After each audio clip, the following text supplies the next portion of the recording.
A paz do Senhor, meu amado. Bem-vindo de volta à nossa escola bíblica. Nós estamos estudando o livro de Juízes. Então pegue a sua Bíblia, pegue o seu caderno de estudos. Ora ao Senhor, pede a Ele discernimento, entendimento, conhecimento, sabedoria. Pede a Ele proteção, para que nós possamos desvendar dos seus mistérios. Nós estamos, então, vendo ainda a primeira parte do livro de Josué, que trata da conquista de Canaã, a conquista incompleta, que vai até o verso 5 do capítulo 2. Dentro desta parte, nós temos 4 subdivisões. Hoje nós vamos ver as 2 primeiras, que fala sobre a conquista do sul de Canaã e a captura de Betel, deixando para o próximo vídeo falarmos dos territórios que não foram ocupados e dos efeitos da aliança que foi quebrada. Então vamos lá, a conquista do sul de Canaã. Na verdade, assim, uma vez que Josué havia morrido, cada tribo ficou responsável pela conquista do seu próprio território, pelo assentamento e pelo seu desenvolvimento. Então, aqui o que acontece é que ele conta a história de Judá, que se reúne com Simeão, que estava localizado nos limites de Judá, para que pudesse conquistar o território de um e depois Judá auxiliaria a conquista do território de Simeão. Nós vamos ver na história, um pouquinho mais para frente, que a tribo de Simeão acaba sendo, depois, com o tempo, absorvida pela tribo de Judá. Praticamente vai tomar conta de toda aquela região. E os dois, Simeão e Judá, vão fazer guerra contra Adonisedeque. Adonisedeque, ele era chamado de rei de Jerusalém. Cuidado, porque Jerusalém não é ainda Jerusalém. Na verdade, nós estamos falando aqui dos Jebuseus. Nós estamos falando de Jebus. Esse Adoni, ele era líder de uma confederação de cidades cananitas. E eles foram, então, num primeiro momento, contra os gibeonitas ou gibeonitas. Ele fala que tinha 70 reis servindo. Por quê? Quando eles vão contra Adonisedeque, esse Adonisedeque depois é capturado e eles cortam os polegares das mãos e dos pés. O que acontece quando você corta o polegar da mão? Você não consegue mais fazer o movimento de segurar uma lança ou de segurar, por exemplo, a flecha, né, para atirar uma flecha. Então, ele não podia mais lutar. Se você corta o dedão do pé, ele fica com problema para poder correr. Então, ele era inútil agora. Quando ele fala que ele tinha 70 reis nesta mesma condição, né, comendo das migalhas dele, na verdade, ele está exagerando um pouquinho. O número 70 aqui não quer dizer que fosse exatamente 70. Quer dizer que havia um grande número. Então, 70 quer dizer um grande número, que pode ter sido menos, pode ter sido mais, ou pode nem se aproximar disso, mas que era grande o número. E eles fazem, então, uma consulta ao Senhor para saber qual das tribos iria à frente nesta batalha. E quando se fazia uma consulta ao Senhor naquela época, eles usavam pedrinhas chatas, como se fossem dados hoje, lançavam dados. Então, eles faziam esta consulta. Por que eles usavam isso? Porque eles entendiam que Deus era soberano para determinar o jeito que as pedras caíam e assim se comunicar com o seu povo. Isso também acontecia em todo o Oriente Antigo, né? Inclusive entre os cananeus. Os cananeus aqui são todos os habitantes daquela região. Lembrem-se que no vídeo passado nós mostramos um mapa dizendo que às vezes tem um nome específico da tribo, às vezes tem um nome genérico que é cananeus. Então aqui nós temos um conjunto de povos que no conjunto foi chamado de cananeus, porque eles vivem na terra de Canaã, que é toda aquela terra ali. Quando se faz a mutilação do Adonisedeque, como eu havia dito, o objetivo era duplo. Primeiro, ele queria humilhar o rei. É um sinal de humilhação, porque ele não pode mais trabalhar, ele não pode mais lutar, ele não pode mais correr, e torná-lo impotente. Ou seja, ele reduz a nada alguém que era rei. Ele fala então de Jerusalém. Na verdade, aqui é Jebus. Nós já tivemos a oportunidade de gravar vídeos tratando de Jerusalém. Se o amado tiver curiosidade, depois o amado busca ali, vai ter vídeos falando sobre Jerusalém. Nós gravamos uma série de vídeos falando sobre o esplendor e a queda de Jerusalém. Na verdade, aqui diz que Jerusalém tinha sido destruída. Em verdade, ela pode ter sido totalmente destruída ou não, mas o fato é que, mesmo que tenha sido totalmente destruída, ela foi novamente ocupada pelos chamados jebuseus. Agora sim, os jebuseus conhecidos, que foram depois conquistados por Davi. Jerusalém, ou Jebus, ficava no território da tribo de Benjamim. E nós temos mais ou menos aí uns 5.000 anos de história de Jerusalém. Ela deve ter sido criada mais ou menos, porque existe menção arqueológica de Jerusalém, há 3.000 anos antes de Cristo. Bom, depois ele fala a respeito de Hebrom. Hebrom foi, por muito tempo, o centro de domínio da tribo de Judá. E ela ficava a meio caminho entre Judá e Benjamim, mais ou menos a uns 30 quilômetros de Jerusalém. E ela foi, no tempo de Davi, quando Davi foi ungido rei, ela foi sede do reinado de Davi por 7 anos. Então, o amado está vendo aqui, né? Jerusalém fica aqui e a uns 30 quilômetros ao sul fica Hebrom. À direita, o amado está vendo esse azulzinho aqui, é o chamado Mar Morto.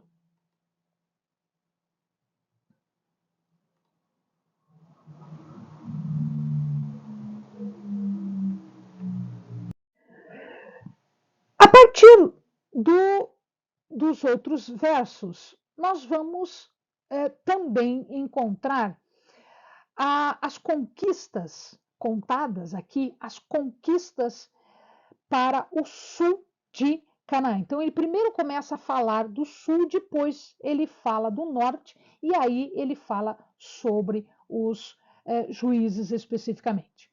Então, entre o Hebrom e Jerusalém, tinham as montanhas, e essas montanhas foram todas conquistadas.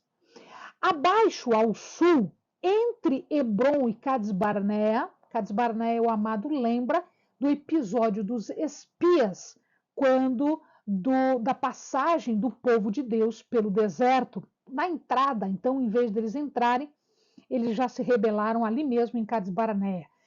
Este meio, este espaço ali, esta área, é chamada de Negueb, o deserto do Negueb. Depois ele fala das planícies, ou também chamada de Cefelá, ou Cefelá. Ele é uma área de norte a sul, é uma faixa de terra que está entre o sistema montanhoso central, onde fica Jerusalém, e a planície costeira, onde ficam as cidades costeiras. Então, entre esses dois, fica o que a gente chama de Cefelá. Kiriat Arba, que é chamada de cidade de 4, que depois ela vai mudar de nome. Debir fica entre o Negueb e esse Cefelá, Kiriat Sefer, a chamada cidade dos livros ou registros. Kiriat Sefer, ela não se tem mais nada a respeito dela, porque há um tempo atrás foram encontrados restos arqueológicos desta cidade, cidade dos livros, ou cidade dos registros, Sefer quer dizer livro, né? Mostrando que ela foi destruída em 1220 a.C., que é exatamente esta data que o livro fala da conquista aqui pelos israelitas. Então vamos dar uma olhadinha agora em relação ao mapa. Vamos localizar todas estas cidades. Então temos aqui Jericó, que vai ser mencionada, Jerusalém, está aqui, mais embaixo Hebron, depois nós temos Debir, aqui embaixo o Negueb. Vá lembrando aí, olha cá, a Filístia, Gaza, Eglon, né? Os amalequitas aqui e aqui embaixo os edomitas e aqui do lado os moabitas. Lembre disso porque nós vamos citá-los já na sequência. Então veja lá, Otniel é um personagem que entendem os estudiosos deveria ser um dos irmãos ou um sobrinho de Caleb. Caleb, você lembra, foi um dos espias valentes de Israel. Ele e Josué foram os dois únicos espias que disseram que era para entrar, que Deus iria guiá-los para a conquista da terra. Todos os outros foram contra, houve uma rebelião e o povo passou 40 anos no deserto até que toda aquela geração foi morta. Os dois únicos que entraram na terra foi Josué e Caleb. Então, este Caleb é exatamente o Caleb lá do espia, colega então de Josué. Foi ele que conquista, que captura a cidade de Hebron. Otniel, muito provavelmente, era o irmão mais novo, sobrinho de Caleb. Este Caleb, filho de Jefoné, ele era quenezeu. O que quer dizer quenezeu? Quenezeu era uma tribo descendentes ligados aos edomitas que se associaram a Judá. E eles também tinham relação com os amalequitas. Então, toma cuidado, nós já vimos no mapa anteriormente, se for o caso, volta um pouquinho para rever o mapa. Então, nós temos o seguinte, Esaú e Jacó. De Esaú, ele não casa com ninguém da tribo do povo de Deus, mas ele vai buscar mulher fora das tribos. Ele se casa com Auribama e Ada. De Ada, ele teve um filho chamado Elifaz. Este Elifaz, ele tem um filho chamado Timna, e este Timna tem um filho chamado Amaleque, que é amalequita, que deu origem aos amalequitas. Esse Elifaz também deu origem a um outro filho chamado Kenaz, que dá origem a estes quenezeus ou queneus. Então, Caleb era filho de Jefoné, que era um quenezeu, e ele tinha ligação com os amalequitas. Ele tinha ligação porque ambos eram descendentes de Esaú. Esaú ou Edom, que deu a origem aos edomitas. Pois muito bem, este Otniel, ele vai conquistar a cidade de Debir, né? Já mostrei para vocês no mapa a cidade de Debir, que era ali bem próximo aos amalequitas, aos edomitas, enfim, ali naquela região. E ele conquista esta cidade de Debir. E como presente pela conquista, ele recebe em casamento Axa. Esta cidade, perdão, ele se casa com Axa e recebe de presente de casamento, então, pela conquista, a Debir. Então, esta cidade de Debir, depois a sua esposa, Axa, ela vai conversar com Caleb e ela diz o seguinte: olha, a cidade está seca, eu queria uma cidade de águas. E aí Caleb dá para Otniel, para Axa, que era sua descendente, ele dá as águas superiores, águas inferiores, ou seja, um local onde tinha água. Então Otniel conquista Debir, se casa com Axa e aí recebe também locais onde possa tirar água. Jericó é também citada ali.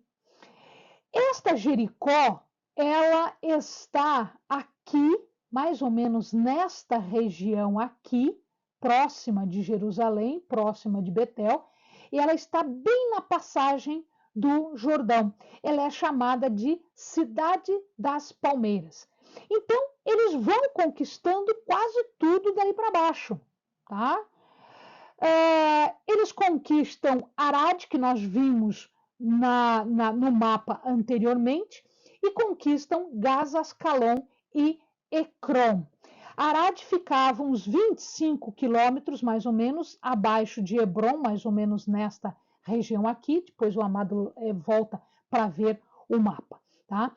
E aqui ficavam os amalequitas. Então, eles conquistam algumas cidades dos amalequitas.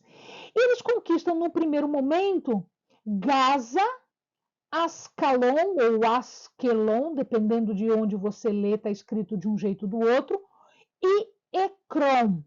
Estas três cidades, elas ficam na planície baixa, não fica no Cefelá, fica na planície, e depois ela é reconquistada pelos filisteus que, vindos, migrados do mar Egeu, da ilha de Creta, né? Então eles vêm daqui e se aportam para cá num período mais ou menos em 1200, pouquinho antes, pouquinho depois, antes de Cristo, na época em que o povo de Deus estava conquistando Canaã, eles conquistam estas cidades aqui.